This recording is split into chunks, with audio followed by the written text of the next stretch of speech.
Hello मेरे प्यारे दोस्तों, मैं आपका दोस्त सतीश कुमार अपने चैनल वाईटी सतीश जॉन पर आपका स्वागत करता हूं। आज मैं आपसे बात करना चाहता हूं आईटी सेक्टर में हो रही छटनी या ले ऑफ के बारे में। आप कल्पना कीजिए कि आप एक आईटी कंपनी में 5-10 साल से जॉब कर रहे हैं, 20 साल से जॉब कर रहे हैं और इसी जॉब से मिलने वाली सैलरी से आप अपने जीवन की पारिवारिक, सामाजिक, हेल्थ और आर्थिक जिम्मेदारियों को उठा रहे हैं या निर्वहन कर रहे हैं। ये जॉब ही आपकी इन जिम्मेदारियों को उठाने का जीवन आधार है। आप हर रोज की तरह शाम को ऑफिस से घर आते हैं। अगर आप अकेले रह रहे हैं तो आप अपने पेरेंट्स से, अपनी फैमिली से, अपने दोस्तों से बात करते हैं और अगर आप फैमिली के साथ रह रहे हैं तो उनके साथ खाना खाते हैं, टाइम स्पेंड करते हैं और सो जाते हैं, ये सोचकर कि सुबह डेली रूटीन की तरह ऑफिस जाना है। लेकिन सुबह 6 बजे आपको एक ईमेल आता है और उसमें लिखा होता है आज से आप ऑफिस नहीं आएंगे, आपको नौकरी या जॉब से टर्मिनेट कर दिया गया है या आपकी जॉब को खत्म कर दिया गया है। और एक ही झटके में 12,000 एम्प्लॉयज को यह सेम ईमेल जाता है। कोई एचआर कॉल नहीं, कोई मैनेजर इन लूप नहीं, कोई प्रायर नोटिस नहीं और ये बोला जाता है कि इस ईमेल में एक डॉक्यूमेंट है, इस पर एक डिजिटल सिग्नेचर कीजिए, अगर आप साइन नहीं करेंगे तो पैसा भी नहीं मिलेगा। ओरेकल ने रातों रात ऐसे 30,000 एम्प्लॉयज को निकाल दिया। ताज्जुब की बात यह है कि ओरेकल के चेयरमैन लैरी हैं, उन्होंने कुछ दिन पहले ही ये कहा था कि सॉफ्टवेयर इंजीनियरिंग की दुनिया में जो अपोकलिप्स या प्रलय आ रही है इसमें हम इफेक्ट नहीं होंगे और फिर उन्होंने 30,000 लोगों की एक ईमेल पर निकाल दिया। अब सवाल ये उठता है, क्या इतना आसान हो गया है अपनी नौकरी खो देना? क्या खतरे में है भारत के आईटी सेक्टर की जॉब्स? क्या है ओरेकल का केस? चलिए आइए समझते हैं। ओरेकल ने अमेरिका और भारत को मिलाकर 30,000 लोगों को निकाल दिया है, जिसमें भारत में कम से कम 12,000 लोगों को यह ईमेल आया। सेवरेंस पैकेज तो दिया जाएगा, लेकिन जो देश के नियम हैं उसके मुताबिक। आप सोचिए कि किसी इंसान को अचानक से नौकरी चली जाती है किसी भी नोटिस के बगैर। आप रात को सोए, सुबह उठे और आपके पास नौकरी नहीं है। आप इन 30,000 या 12,000 एम्प्लॉयज की मनोस्थिति को समझिए। तो ये भारत का इस वक्त का सबसे बड़ा ले ऑफ बताया जा रहा है, क्योंकि एक ही दिन में एक ही कंपनी से एक साथ 12,000 एम्प्लॉयज कभी नहीं निकाले गए हैं। चलिए समझते हैं कि ओरेकल ने ऐसा क्यों किया या ऐसे क्या रीजन रहे कि ओरेकल ने एक ही दिन में 30,000 एम्प्लॉयज को टर्मिनेट कर दिया। ऐसा इसलिए है कि ओरेकल जो कंपनी है एक सर्विसेज कंपनी है जो अब मैन्युफैक्चरिंग सेक्टर में जाना चाह रही है, इसलिए डेटा सेंटर्स में इन्वेस्टमेंट करना चाहती है। समझने की बात यह है कि इस तरीके के जो डेटा सेंटर बनाने की जो इन्वेस्टमेंट होती है वो बहुत ज़्यादा होती है।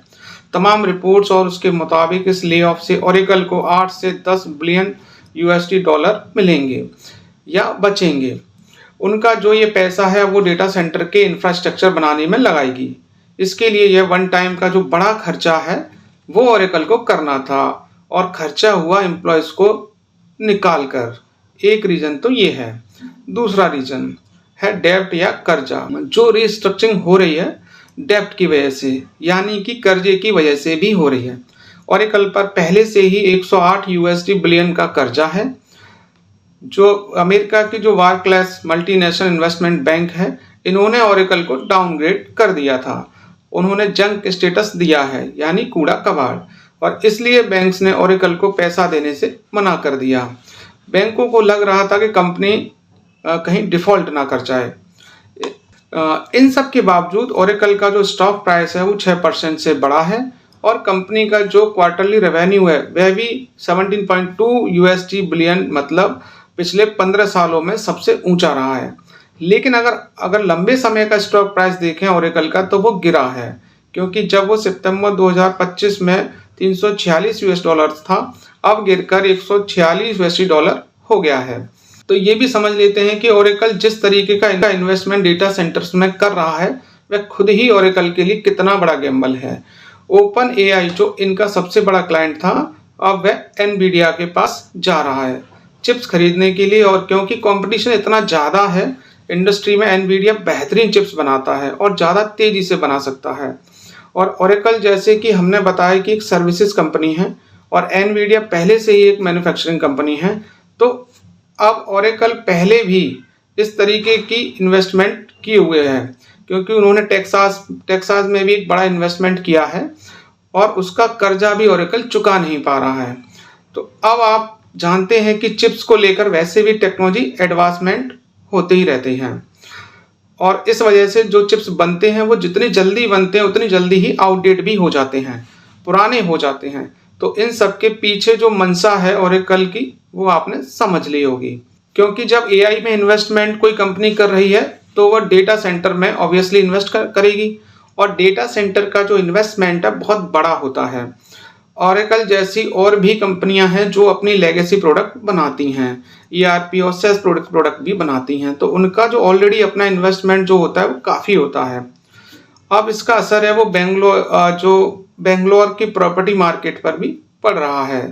बेंगलोर, हैदराबाद, भारत के तमाम आईटी सेक्टर्स जहां पर इस सारे एम्प्लॉयज या तो घर खरीद कर रहते थे या घर रेंट पर लेकर रहते थे, अब वो सब भी बदल गया है, क्योंकि बहुत ज़्यादा आईटी सेक्टर में बहुत ज़्यादा स्लो डाउन वहाँ के प्रॉपर्टी मार्केट में दिख रहा है।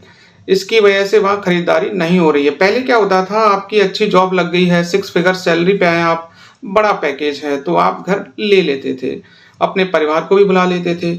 और अब ऐसा लग रहा है कि जो स्लो डाउन आया है आईटी सेक्टर में वो बेंगलुरु, हैदराबाद, चेन्नई ऐसे मार्केट्स हैं जिनकी प्रॉपर्टी मार्केट में भी दिख रहा है सर, क्योंकि लोग वहाँ घर खरीदने से अब बच रहे हैं, परहेज कर रहे हैं, क्योंकि नौकरी का ही ठिकाना नहीं होगा तो आप इतना बड़ा इन्वेस्टमेंट कैसे करेंगे। साथ में ओरेकल के इस गिरावट का असर जो उनके सीटीओ लैरी एलिसन की संपत्ति पर भी दिख रहा है, जिसकी कुल दौलत पिछले कुछ महीनों में काफ़ी घट गई है और इन छटनियों को ओरेकल के अंदर एक बड़े बदलाव के रूप में देखा जा रहा है, क्योंकि अब एआई इंफ्रास्ट्रक्चर और क्लाउड सर्विसेज पर जो है ओरेकल ज़्यादा निवेश कर रही है। हालांकि कंपनी अपने भविष्य के लिए और उसके विकास के लिए भारी इन्वेस्टमेंट करती दिख रही है, लेकिन जो कीमत है वो मौजूदा हालात में नौकरियां काटकर चुकानी पड़ रही है। लोगों की नौकरियां जा रही हैं एकदम। अल्टीमेटली जब कंप्यूटर्स का डिमांड बढ़ा, उसका एडप्शन बढ़ा, तो लोगों ने वही यूज किया, उसका इस्तेमाल किया, उसको सीखा और वो जॉब में बने रहे। 2026 की शुरुआत से ही हम देख रहे हैं कि कई कंपनियों ने आर्टिफिशियल इंटेलिजेंस एआई को अपनाने के लिए और उसको ऑपरेशनलाइज करने के लिए कई लोगों की नौकरियां खाली हैं। अमेजन ने इस ट्रेंड की शुरुआत करते हुए कम से कम 16,000 कॉर्पोरेट नौकरियां खत्म कर दी थी और पिंटरेस्ट कंपनी की अब तक की सबसे बड़ी छटनी हुई। एआई ऑपरेशनलाइज करने के लिए एआई प्रोडक्ट्स पे ज़्यादा इन्वेस्ट। मेटा ने अपनी रियलिटी लैब्स डिवीजन से 1500 लोगों को निकाल दिया। भारतीय आईटी सेक्टर में टीसीएस की यानी टाटा कंसल्टेंसी सर्विसेज ने दिसंबर 2026 को ले ऑफ कर दिया।